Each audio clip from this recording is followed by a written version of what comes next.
Spoiler alert, I'm about to reveal whether or not you're an unreasonable person. The website Vulture published the results of its spoiler poll, and it revealed that most people think there should be some waiting period before discussing major movie plot twists on social media. 19% say wait a week after a movie opening, 18% say 2 weeks, and 6% say never talk about it. For TV, 26% say to wait until the episode airs on the West Coast. 10% say a week, 3% never. But almost everybody, 86%, agreed it's okay to discuss the outcome of sporting events, which tells you what? That sports fans are much more chill and that people are way too into their dumb plot twists. Who cares what you know and when it happens? If the show or movie is good, it shouldn't matter. Yes, I've seen the pictures on the internet of Jon Snow with his eyes wide open and stab wounds all over his body. But when I finally watch the show, I'm sure I will enjoy the scene where he comes back to life.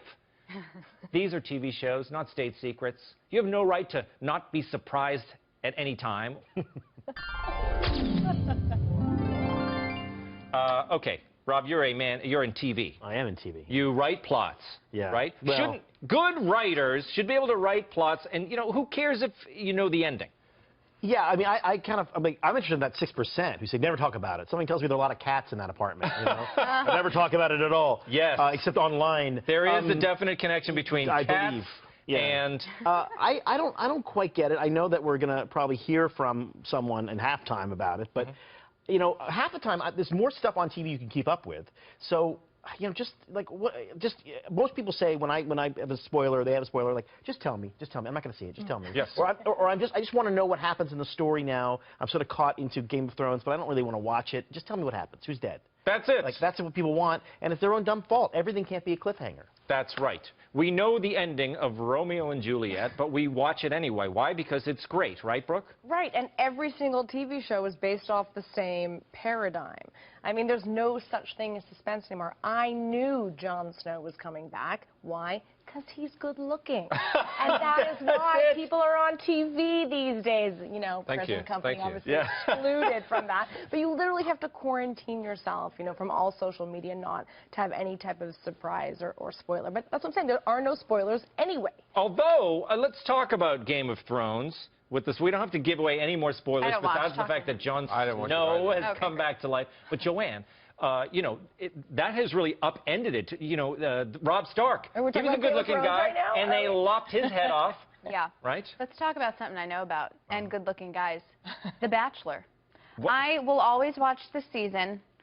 For whatever reason, I can never watch the finale. I'm working or whatever it might be. And so I think to myself, I'm not going to go on social media.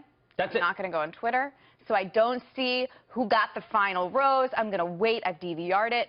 But I always lose my patience. I get very curious, and I look. I do. I give it all away. I spent the whole season. Now I just, like, actively look for these spoilers for The Bachelor and Bachelorette. I don't know. I can't control myself. It's personal responsibility. That you blame yourself. I blame myself. I don't blame other people. You don't believe the people that are posting. Right, Charles?